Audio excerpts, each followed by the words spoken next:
All right, school, welcome back. How we be? Happy Friday. Happy Friday. Today, we're going to be hanging out with my cat, Floyd, here. He was wanting to hang out with me before the show. I figured, hey, we're going to have a special guest today. So we're going to see if he can behave throughout this whole show. Fridays are a little more kickback here at the School of Shred. And so animals are welcome. So as long as they're not barking like the dogs do sometimes. So how's everybody doing? If you guys jump on here, go ahead and comment where you're at, where you're located. Throw me a flex emoji, baby. Let's do this thing. We got a Q&A Friday today. Some good questions from you guys that we've been collecting all through the week. And we're going to be talking about a few different things here. We got some dairy questions, some alternatives to dairy. We have best exercise for chest. Somebody wanted to know how to train their chest better. We have a sugar question. We have a fish oil question. And we also have a how to kick cravings from sweets question. So as you guys are jumping on, say what's up? What's up? Where's my Shred Nation app? What's up, Michael? How you doing, brother? Yeah, we got him. You guys are jumping on. Welcome, Shred Nation. Grab a cup of coffee. Grab a kombucha. Whatever you got to do. Grab a Floyd. Grab a cat. Whatever you need to do. This guy's just digging his head right into my arm right now. So as we do this show today, what I'm going to ask you guys is if you have any questions, go ahead and drop them in the comments here. And because this show is unique, it is a podcast, but it is also run live with a live audience. I think it'll be pretty cool. If you guys got questions, just drop them in. I'm going to be saying that throughout the episode today. And we're just going to go for as long as needed. And we're going to answer the 5 questions that I have here. And then if you guys have some other ones, I'll hit those up as we go along and try and provide you guys who are watching right now live a lot of value so you can get your questions answered as well. As time goes on, we're going to make this show more dynamic and always improve it and improve your experience because this show is about you and I'm here to serve you guys. So welcome to the School of Shred podcast. This is the show that's designed to help you shred your old and make better your new. That's a better body, a better mindset, a better life through holistic health and fitness. Okay. And that is spirit, habitat, recovery, exercise, diet improvement. So tonight at 6 p.m., I'm running a webinar on how you can shred half your body fat in the next 3 months from home, as well as you can learn more about the School of Shred and how to become a student. You all done, buddy? All right, he's done. He's like, you're getting all fired up, Dad. If you guys want to learn more about the show and you want to jump on the email list and get more content, go ahead and go to schoolshredpodcast.com. What's up? We got more muscles flying in the comments. Here we go. Interact. If you're just jumping on, I was just saying, go ahead and ask questions if you guys are watching this live. This show is a live show, and it also is repurposed for podcast. I have 5 questions we're going to answer today, but if you have any pressing questions, please ask them. I want to try and provide you value. I'm here to serve. So, anyway, hit the show up at schoolshredpodcast.com. Jump on the newsletter. I send out several emails a week. Just kind of day in the life of daily blogs, deals that I have going to get into the School of Shred and other free content that you guys can get to add value to you. So it's a good resource for reclaiming your health. So with that said, let's get into it. This is episode 49, folks. We're getting up there. Not really, but kind of. I mean, it's kind of significant, right? 49 episodes. I've been doing a lot of talking here by myself. So anyway, question 1 today is, what are some substitutes for dairy? So dairy is one of the big 8, one of the big 8, which is, these toxic 8 that can cause, they're more likely to cause issues with digestion and whatnot, just based off of different individuals. There's common themes. So I got some cat hair in my eye here, a little dander. But anyway, so dairy is definitely one of them. So there's some substitutes that you can use. Me personally, what I'm going to say is I just don't really use dairy. So if I'm not doing, I do whipping cream in my coffee, and you can do a substitute with that. I'm gonna share with you guys. But as far as cheese, you can try to do raw milk and whatnot. But if I'm not doing raw milk cheese, which I barely do, I just try to not use it anymore. So that's one option, but that's not really the option that you want to hear. You want to hear substitutes. So here's some substitutes for you guys. If you're into using milk, which can be an issue for the stomach, especially the way that it's processed now and basically pasteurized to clean it up a bit, and then they have to fortify it with vitamins again. It's not in its natural state. It loses all its microbes. You can use coconut milk. Coconut milk is a good option. We also have almond milk that you can use. You have cashew cheese if you like cheeses. And I don't really use cashew cheese ever, but I've had clients that make it, or almond cheese, things like that. They are options if you really want cheese, but like I said, I don't personally mess with any of that stuff.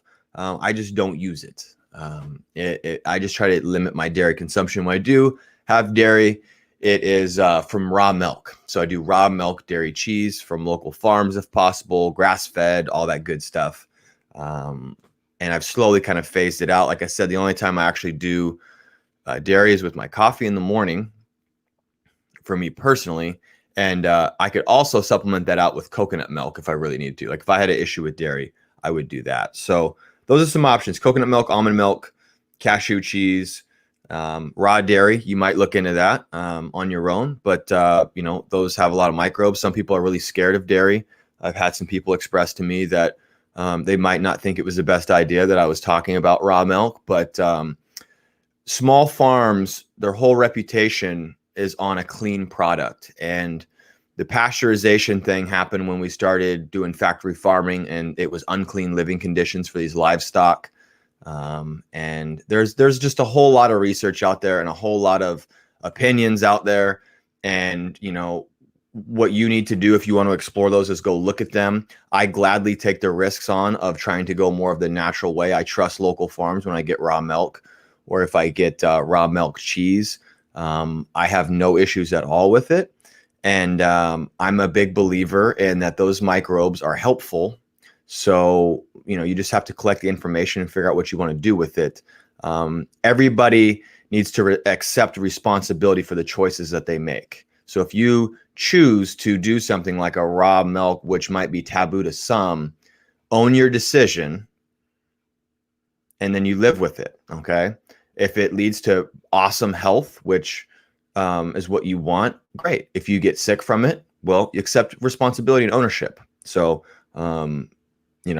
that's something important, because I've had some people express some concern about raw milk stuff, and I'm going to keep talking about it because I think it's important. I think it's one of these things that we've lost. If you're going to do milk, you should at least study it a bit and look into it and look at how you can support your local farms.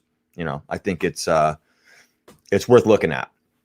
With that said, I don't think you have to have dairy in your diet to be healthy.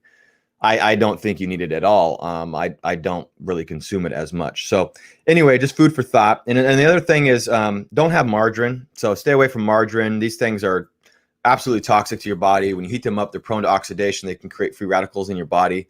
Sub out any canola oils, vegetable oils, margarine. Don't use any of those instead of butter. Just don't use butter. Use coconut oil, or you can use coconut butter. That could be a good alternative.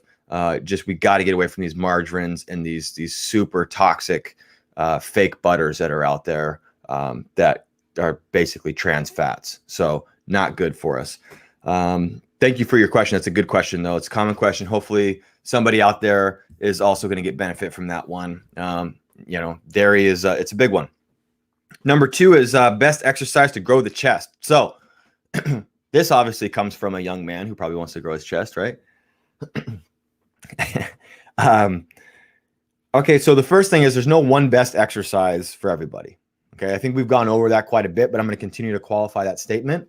I'm going to continue to qualify that statement because it's super important for everybody to understand. Okay, so me as a professional, exercise professional. Okay, that's what I do. Is I design exercises based off clients' mechanics, how big their rib cage is, their bone length, if they have osteophytes in their shoulder, if they have cracking and popping, and maybe this thing called crepitus going on. Like, I have to look at that all the time and adjust on the fly. And so for me, it's going to be very hard to get me to say there's one best exercise, because I don't look at exercises. I look at what's going on at the joint.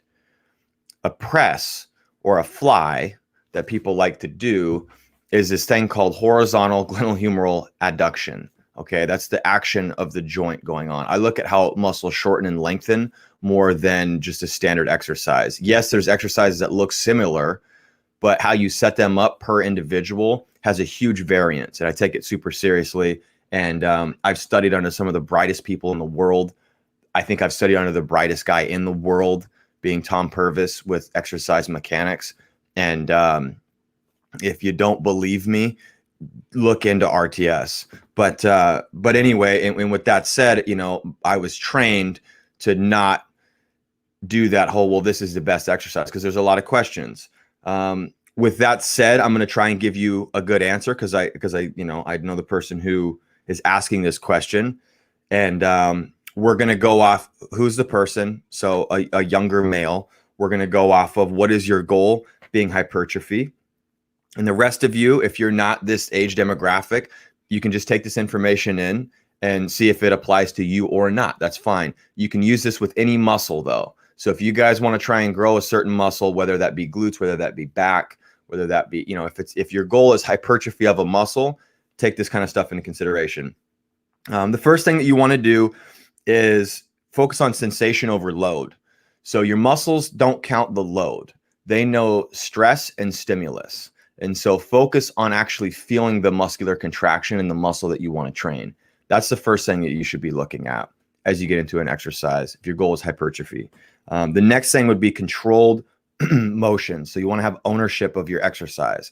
So that means pulling into the ends slowly, feeling the contraction, and then coming down slowly, feeling the contraction. Try to keep inertia out of it. Inertia can ruin a good resistance profile. It can add forces at end ranges where you could be most likely susceptible to injury. So, typically our muscles are going to have mechanical advantage if we're in single joint motions, sometimes in multi-joint motions, but you're going to be more likely to be strong in the middle of a range. Okay. And so if you're just using physics to power through that, and then you're pile driving into the shortened and the lengthened positions, you're missing that whole mid-range position. And so for that, if you want a good exercise that can help hypertrophy a muscle, what's the best exercise? It's one that's slow and controlled, that you have ownership of. You don't load too much. You focus on sensation before you focus on load. Okay. You try to create an experience in the muscle that you want to hypertrophy, an experience. Okay. You make that muscle work. So what I like to tell my people when it's hypertrophy is a goal is manipulate physics to find work, as opposed to manipulate physics to get out of work in order to put more external load on the bar. The external load on the bar that you're moving that has nothing to do with what's going on inside the muscle. You could be compensating through that entire movement and using a ton of other muscles. And yeah, it might be systemically challenging, but there's a lot of other stuff you're not getting, and you're not getting a deliberate challenge to the muscle you actually want to grow. So you want to know what the goal of the exercise is at all times. And if it's to hypertrophy a certain muscle, that's what I would recommend loosely without working with you. That's the general statement for you. But I think that will help you out a lot, is just focus on sensation overload and slow controlled motions. Okay. And people go, well, time under tension. Sure. If that's what we want to use as a soundbite, time under tension. Yeah. I mean, that's, people say time under tension like it's a workout program. Yeah, I mean, that's what exercise is you're trying to keep your muscles under tension while you're working them out. But I don't have a strict time under tension thing. I've learned it in different courses, and I've also unlearned it in other courses that I feel like provided more value for my thought process. So I've learned all the 1 rep max stuff that like NSCA and some of these other certifications have, where it's like, have somebody do a 1 rep max on day one, and then you do percentages, based off reps and all that. And it's like, I'm just not, I don't think it's a good idea to load somebody on a 1 rep max the first day they come in to figure out where they're at. I don't think that's smart, especially for the demographic I train. So anyway, I digress. That's question 2. So I hope that helps you out. It's a thought process. Focus on sensation overload and slow controlled motions. Number 3 is, how much sugar is too much per day? All right. Do you guys want to know how much sugar is too much per day? Throw me a flex emoji in the comments right now. Let's flex again. Flex it up. Flex it up. Let's go. Come on. Who wants to know how much sugar is too much? How much sugar is too much? I'm going to take a sip of something here. my coconut LaCroix.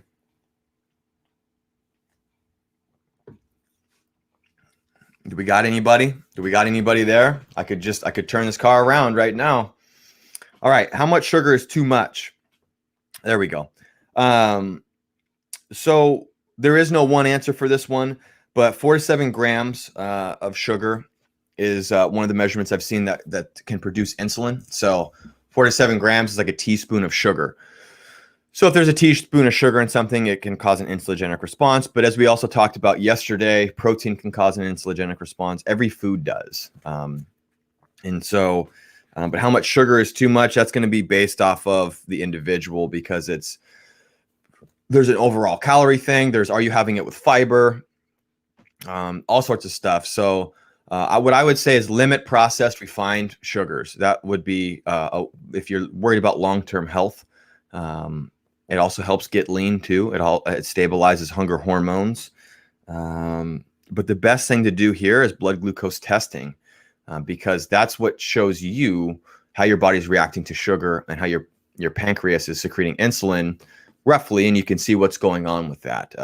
And so that's what I do. That's what I have my clients do, because this thing should be customized, and that's a great little tool that we can use to customize how much carbohydrate intake we have every day, is by looking at blood glucose numbers. And so basically, like if you were to have some sugar, or you would have whatever your sugar source is, say we have an apple, after a workout or something, we test our blood sugar before we have the apple, we test it 30 minutes after, and then an hour after, and you can, it's going to be something that's regularly in your routine, you can see how your body is reacting to it. If it's standalone or if it's with other food, because that's going to change the blood sugar response, all of that good stuff. But that's really the way to know how much sugar is too much. If I have a client that wakes up with a fasting glucose of like 115, I'm going to be kind of concerned, like, what did you have for dinner yesterday? Or how many grams of sugar and carbohydrates in general did you have yesterday? Because that's a really high fasting glucose number, and we would want to get that down. So anyway, so that's kind of the deal there. Question number 4, should I supplement with fish oil if I'm eating a lot of fish? And they have in parentheses 3 times per week. So, that's a good question. So salmon, herring, mackerel, and tuna, and also like wild caught sardines. So those guys have a lot of omega-3s, DHA and EPA in them. Okay, so basically that's found, these little fish eat the phytoplankton in the water, and that's how they get these omega-3s. And so a lot of these darker fishes, or those fatty fishes, are the ones that have all these omegas. So if you're having something like salmon 3 times a week, let's kind of get into what that's going to give you. So 3 ounces of salmon, which is kind of like, I would say about half. If you hold your hand up, if I hold my hand up, it's about half of my hand, 3 ounces, about as thick as my hand, which is not that much. So, typically I would have, I'm a little different because I eat 1 or 2 meals a day. But if you were to have 3 meals a day, it's, if you had like 9 ounces of salmon, that's not overboard, really. It might be, I don't know, if you're like 150 pounds, maybe you're doing 4.5 ounces or something like that. But anyway, 3 ounces will provide you 1.5 grams of fish oil a day. That's 1,500 milligrams a day, which is a good amount, right? But say if you were to have 9 ounces of that fish, that's 4.5 grams. And if you did that 3 times a week, you're getting enough of your daily value in on those 3 days. You wouldn't need to supplement on those days. Another thing you can do is something like Wild Planet sardines, which are wild caught. If you cycle those in and out, those are really high quality. But there is mercury and lead and stuff like that can be in canned fish over time. But anyway, if you have like 2 cans of those, you're looking at like 3 grams of omegas, which is really good. I'm gonna grab one of my textbooks real quick. So there's one of the courses that I have done. It talks about, I think it's 2 to 6 grams of fish oil is a pretty good place to start. Yeah, there it is right there. 2 to 6 grams per day of concentrated fish oil is maintenance. So a maintenance goal a loose maintenance goal, and you can get this stuff tested, but a maintenance goal is 2 to 6 grams a day. I have times where I go like 12 grams a day, and I've seen that it can help cholesterol numbers and stuff like that if you're mixing it with extra virgin olive oil and you're getting some good monounsaturated fats in addition to omega-3s. So that's something that I'm really into. So anyway, a really high grade, don't get the cheapest fish oil. I have certifications to Poliquin Group. They make a really high grade fish oil. You also have Thorne Nutrition is a really good one. So don't just go to the supplement store and pick up any fish oil. There is a lot of bad fish oils out there, rancid fish oil concentrate that's mixed with other stuff. You want the highest, most potent stuff you can get. The fish oil that I get, it's got about 1,100 milligrams of fish oil in one capsule. So, and it's very pure. So anyway, so with that said, so if you're eating 9 ounces of fish, you're getting 4.5 grams. I mean, you're right down the pipe for your daily amount of maintenance, right? 2 to 6 grams a day. That would be 2,000 to 6,000 milligrams. But on the other days, on the 4 other days of the week, you would want to supplement. So yeah, if you're eating enough fish, you don't have to supplement that day. You can save your money a little bit, and you're not overloading on your fish oil. If you're doing real high levels of fish oil, it's recommended that every 6 months you chill out on it a little bit. So like for me, if I'm doing like 12 grams, which is, way higher than any amount that you're going to see recommended, then, I'll do that for up to 6 months and then I'll get off it for a bit. And that was recommended by my man, Charles Poliquin, who is passed away, but is a great instructor. And I've done a lot of his nutrition stuff. And I think the guy he's a wealth of knowledge, or was a wealth of knowledge. So anyway, so yeah, that's your fish oil question right there. So looking for, salmon, herring, mackerel, tuna, sardines. A lot of those really fatty fishes are good. Your white fishes like cods and things like that, they're not going to have as much omegas in them. Look for the darker fatty fishes. All right, number 5 is, what do you recommend to replace cravings for sweets? Okay, we got a sweets question. So this is the last question of the day, you guys. So if you have questions, go ahead and ask what's going on, or what's that? What's up, brother? Is that Juan? What's going on, dude? Are you still with me? If you guys, this is the last question. Go ahead and ask if you have any questions here. I'm gonna do this last one. If you guys have any questions you want answered today, let's get on it. All right. So number 5, what do you recommend to do to replace cravings for sweets? So this is a good one. I think this will help a lot of people out. How do you replace these cravings that we have for sweets? The first thing, the thing that helped me, that really helped me break away from this, was intermittent fasting. Because when you get to the end of a fast, if it's a 24-hour fast, anything tastes good. So so even, a salad tastes good.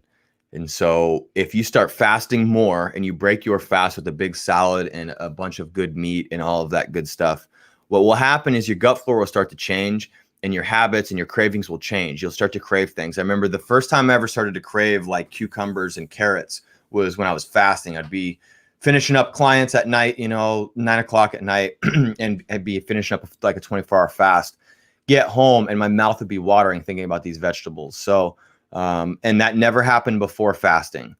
So doing that actually makes your body like appreciate the healthy calories that you're getting. So fasting can really help that, break cravings. Another thing is the more you break on your diet and you eat these foods that you crave, the more you're going to crave them. I know that sounds, kind of wild. Maybe it sounds obvious to you, but it's the truth. And I've put this to the test many times. If I'm craving sweets and I continually eat hearty, fatty stuff, so like say I'm craving, maybe I want to make some type of, even like a protein pancake, something I have in like my recipe book that's a little bit healthier. But even if that, what I try to not do is surrender to my sweets all the time. I try to actually go the opposite way. Maybe I'll make some eggs and put steak in it or something with a little bit of butter on top of it and go with like a hearty, fatty taste. And what happens over time is you get less of these sugar cravings, you start to crave more. We basically crave what we consume the most of. And so if you're breaking and you're consuming sugar and sweets and all that stuff, you're going to want more of it. It's very easy for your body to break down for energy, to get energy out of, rather, right? Because it's simple glucose stuff. There's all sorts of stuff in it that is there to try and hijack your taste buds. Some of the sweets and stuff like that have MSG in them, which can be anti-satiating. It has high fructose corn syrup in it. And so there's all sorts of stuff that's going to actually cause a response that makes you want to eat more. If you want to eat like a Snickers bar or a Reese's, which are amazing, don't get me wrong, they're awesome. They taste really good. But you're going to want more of those guys because that simple sugar it's basically going to cause this hormonal response that's going to make you crave more. It could lower your blood sugar. When your blood sugar gets low, you're going to seek more food. It's not keeping your sugar stable. So with that said, fasting and not eating sweets, that's the big one. But that's I understand that we also need some options. So my recipe book has options. Shameless plug, yo. But one that I really like to do that I've been playing with a lot lately is I'll take 2 scoops of like a chocolate protein in a bowl. Get your pens and journals out, everybody. 2 scoops of a chocolate protein, put it in a bowl. I'll do like a 1/4 cup of whipping cream. If you guys have a dairy thing, if this is also the dairy person that asked the question, then you could do coconut milk or coconut cream. So a little bit of that in a bowl with the 2 scoops of protein.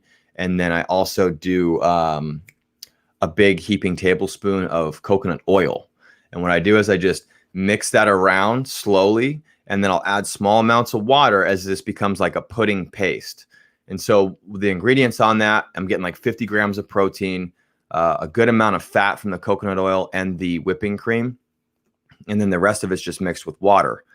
I also have a little bit of stevia syrup that I use. It's that chocolate stevia syrup that I was talking about in one of the other episodes. You can get that from Amazon. I think it's called New Stevia or something like that. NU Stevia. But anyway, I'll do a little bit of that sometimes. Sometimes I don't, because I try to actually not overutilize stevia. But anyway, that right there is a really good treat, and it really keeps blood sugar stable and low. So that's been my favorite thing. It's like a chocolate pudding, 2 scoops of protein, about a 1/4 cup of whipping cream or coconut milk. And then you can do a tablespoon of coconut oil, mix it around with a spoon, add small amounts of water until it becomes a nice consistent kind of like pudding. And you get like this coconutty chocolate mixture, which is really good. If you guys want to add, like almond butter or a natural peanut butter to it, that also enhances the flavor. There's all sorts of stuff that you can do. You can add a handful of like berries or something that's more low glycemic, got fiber in it if you want. It's a good option though. So that's one way that I take care of my cravings for sweets without breaking the insulin bank, and helping stay lean and whatnot, because a lot of times when I have that, it's before I go to bed. And I notice that if I sugar load before bed, I'll wake up with some pretty ridiculous pre-diabetic blood glucose numbers that I don't want to have happening all the time. So, every now and again is fine. But, as a habit, making it habitual, you want to have good sources there at dinner. So we're looking at blood chemistry, folks. You know what I mean? So calories are important, and where you get those calories from is also important. So anyway, that's it today for episode 49. That's Q&A Friday. So thank you guys for tuning in. Jump on tonight, 6 p.m. I'm doing a free webinar training. So you can come get yourself trained up on how you can lose half your body fat in the next 90 days. I know it's a bold statement. We're going to talk about how you can use this thing called holistic health and fitness to your advantage while we're all stuck at home. Even though the world's slowly opening back up, I think right now a lot of us have a routine at being at home. A lot of us are working from home. I know a lot of my business professionals out there and people in the big tech places are working from home until like the summer of 2021, which is pretty wicked. So we got to roll with the times. I want to teach you how to do that and make this the most plentiful health time of your life and reawaken your holistic health and fitness. So with that said, I'll see you guys on Monday at 9 a.m. Thanks for tuning in. Thanks for playing along this week, Shred Nation. Go to schoolofshred.com or schoolofshredpodcast.com to jump on the newsletter. And thanks for tuning in to the Almighty School of Shred. We'll see you guys on Monday. With that, I want you to stay strong and healthy in body. Stay relentless and energized in your spirit. And stay determined in your pursuits. That spells shred. Now go shred the day and get better in every way. Have a good weekend, everybody. We'll see you on Monday.